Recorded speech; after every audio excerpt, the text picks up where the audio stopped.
Hello and welcome to ELL Plus with me, Huw Sambrook. And me, Boglárka Lakos. In this week's programme, we report on plans to extend the Bakerloo line. It's going to cost billions of pounds and will take at least 10 years to complete.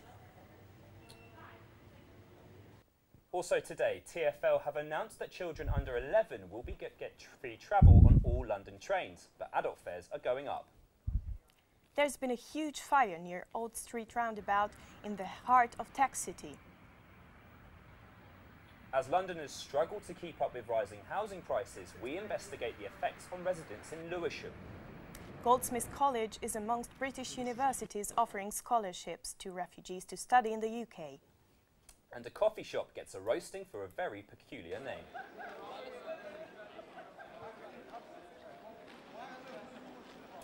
Good afternoon, our top story. Transport for London is looking to extend the Bakerloo line all the way to Hayes in South London. The line currently stops at Elephant and Castle. The project is set to cost up to £3 billion and would be completed by 2030. Our reporter Simisola Jasmine Jolaoso reports. With more than 2 million people expected to live within southeast London by 2039, public transport is increasingly crowded. Transport for London's proposal is to extend the Bakerloo line to 3 South London boroughs, Southwark, Lewisham and Bromley. The proposal has been supported by the local MPs. The plan is to extend from the current last stop, Elephant and Castle, all the way down to Hayes in Bromley, either through Old Kent Road or Camberwell. This means that 30,000 people a day would have quicker access to central London. The implications for the public overall will be that they will benefit from improved transport links. All the people who live on the proposed route will benefit enormously from improved train times, faster services, right through to central London.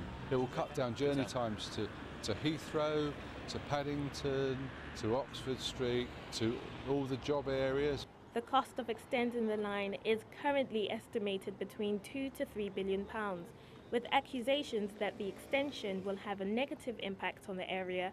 Councillor Joe Drommy says the extension is needed. At the moment, there are only 7 underground stops in southeast London. There are some people who disagree, but it is one of the areas where we can build homes. The Bakerloo line is a right investment in London's future. The proposal has been well received by the public, with only a few worrying about it causing a huge change within their area. I just don't want it to be extended to my area. Okay, and the reason is that I think it's going to bring a lot of people who want to speculate with house investments, property investments. It will be a good thing for me because I don't have to get up in Elephant Castle and work. There isn't any tube between here and Peckham, Sydenham, Lewisham, so it will make it a lot more accessible. I won't have to maybe drive my car as often as I do if I'm going to that area, so yeah, I think it's a good thing. The Mayor of London, Boris Johnson, has said that the extension of the Bakerloo line will help spur jobs and regenerate the south of London. A public consultation by TfL is anticipated for early 2016, with construction beginning 2023 to be completed by 2030. The southern extension of the Bakerloo line has been under consideration since it first opened in 1906. Simisola Jasmine Jolaoso, ELL Plus, Lewisham. Transport for London has also announced new fare prices for the new year. Children under 11 will now be able to travel for free on the London rail network. Adults will see a 10p rise in fares and a 40p rise on travel card prices. We asked the public what they thought about these plans.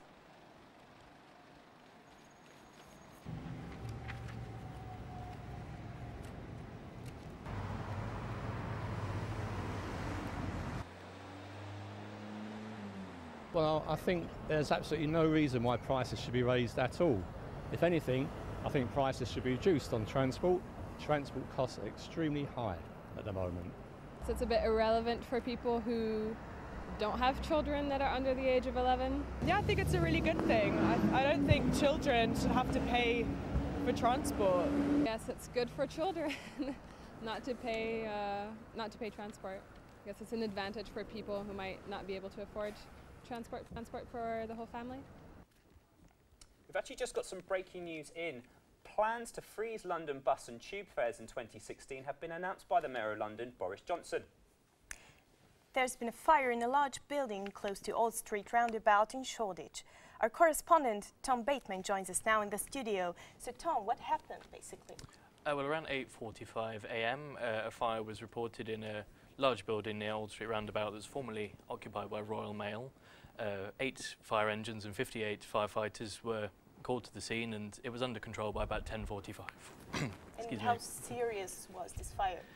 It was fairly serious. It damaged 5 stories of the 6-storey building, but the fire was contained to the Royal Mail building, taking place mainly around the building's lift shaft, which funneled the flames into the large plume that you can see from the footage.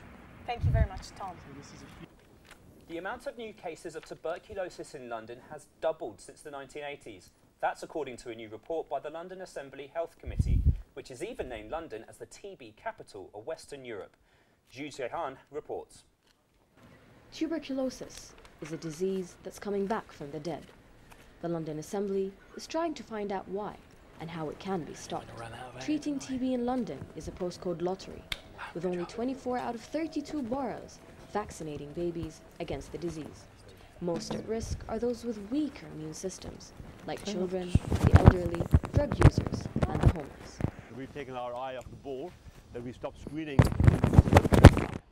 In 1987, we had something like 5,000 patients diagnosed with tuberculosis, and in 2012 we had something like 9,000.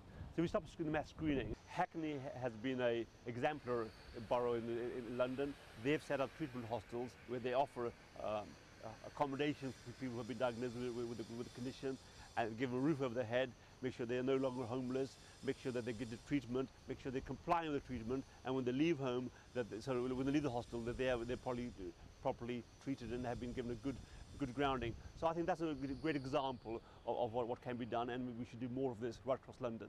The TB unit at Homerton Hospital in Hackney has worked with the local housing department to find homes for homeless TB patients while they're being treated. This approach appears to have been successful, with 100% of patients placed in accommodation completing their course of treatment. A few miles to the east, the story is very different. Newham has the highest rate of TB in the UK. Newham does not have the same cooperation between housing and TB treatment teams that Hackney does. The borough claims this is due to a lack of resources. With further cuts to local government planned, it's possible that this disease of the past will become a part of London's future. Jasmine, Newham for ELL+. And some more stories today. Spitalfields Market was evacuated following the discovery of an unexploded bomb. The bomb, thought to be from the Second World War, was found during building work at the old Fruit and Wool Hall. It has safely been removed by the Metropolitan Police. The housing charity Shelter says that families in Hackney will be amongst the worst affected by government cuts to housing benefits. Hackney will be the 3rd worst affected borough in London, where families will face losing up to £763 a month in support.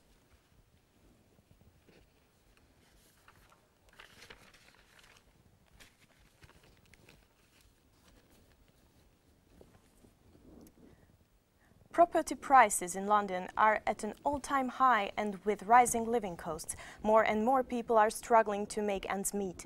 We sent our reporter Jasmine to investigate. £200 a month for an 8-bed dorm in Edgware, or £800 a month for a bedroom in Clapham. It is no mystery. London has become an increasingly expensive city to live in, but with a population of 8 million, quite a few people still afford a London lifestyle. Yeah, no, I think personally it's affordable, so I pay like £150 a month, and then because I'm a master's student, I have to pay council tax, so that's the killer, to be fair. But yeah, no, I mean, I work alongside my master's, so I can afford to live here, yeah. I think I'm getting value for money because my landlords are so good. Like every time something breaks or every time something goes wrong, they fix it, and it's really good. But with record numbers of young people unable to leave home and thousands on council housing waiting lists, the future does not seem so bright. We have something, not about 9,000 on our waiting list for homes. We can't, you know, we haven't got enough places to put people. We're having to put people in temporary accommodations up to 90 minutes away from Lewisham. But we are ourselves trying to do something now, but we seem to open a door and the government closes it. Living costs in the capital are at an all-time high, and housing is an issue now more than ever before. It may all seem doom and gloom, but local councils are doing all they can given the resources. Jasmine, Goldsmiths News. Greenwich has been ranked as one of the worst places to live in the United Kingdom, according to the educational think tank, the Lagerton Institute. The research takes into consideration GDP and lifestyle. Danielle Tatton has this report. Greenwich Park is a World Heritage Site, and the observatory is home to Greenwich Mean Time, on which all world times are based. This year alone, Greenwich has been praised for having some of the best primary schools in the country. It has been given Bloom Awards for excellent green spaces. In 2012, Greenwich was listed as a top 10 global destination, the only UK destination to be listed. It was one of the few boroughs to host the 2012 Olympics. And to mark the Diamond Jubilee, it became the Royal Borough of Greenwich. So why is Greenwich now considered one of the worst places to live in the United Kingdom? I'm surprised to hear that, but if that's what the stats say, it must be. A lot of development has taken place, especially in the Woolwich area. In terms of bringing investment into the borough, it will help reduce unemployment. The Lagerton Institute conducts research for governments all over the world, what they call geographical prosperity indexes, for governments to understand both the wealth and the well-being of the residents of the country. You're right, Greenwich does score very poorly overall. It's 162nd, I think, overall. And that's partly a result of its GDP per capita and partly a result of its life satisfaction. I think the GDP per capita figures are, again, made look worse because it includes not Greenwich just itself, but the wider borough. In fact, I met a guy in an open mic last night in New Cross. He said the last time he walked through Plumstead, there was a puddle of blood on the floor every 10 feet, and I think this was after a recent stabbing. So yeah, Greenwich it's varied, very varied. Government ministers pay close attention to GDP and the Lagerton research results to understand the needs of their constituencies and shape policy. Danielle Tatton, East London Lines Plus.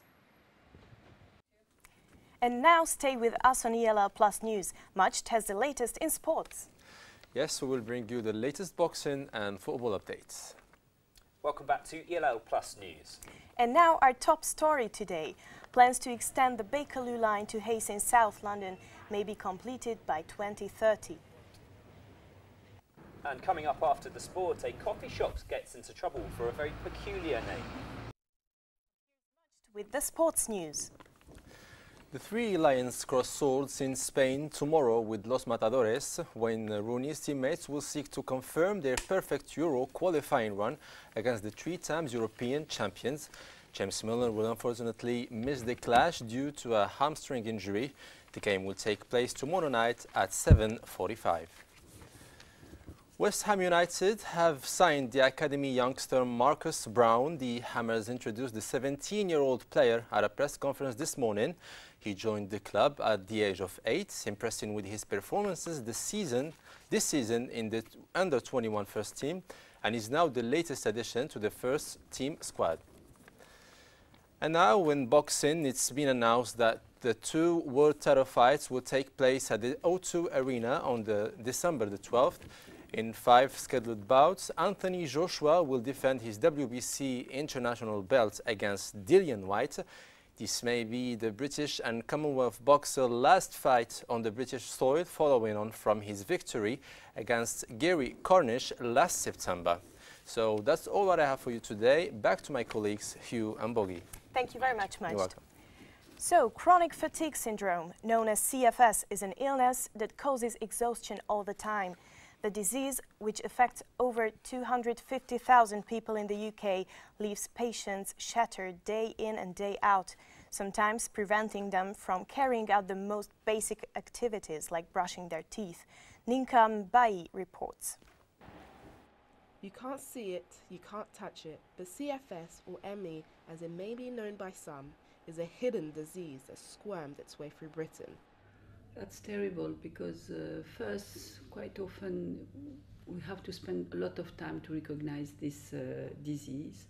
So people outside don't understand why you always pretend to be tired and in pain, and all the different examinations, medical examination, clinical and investigation, biological or all kind of investigation are negative. So it's very difficult for the patient to be recognized as having a real disease.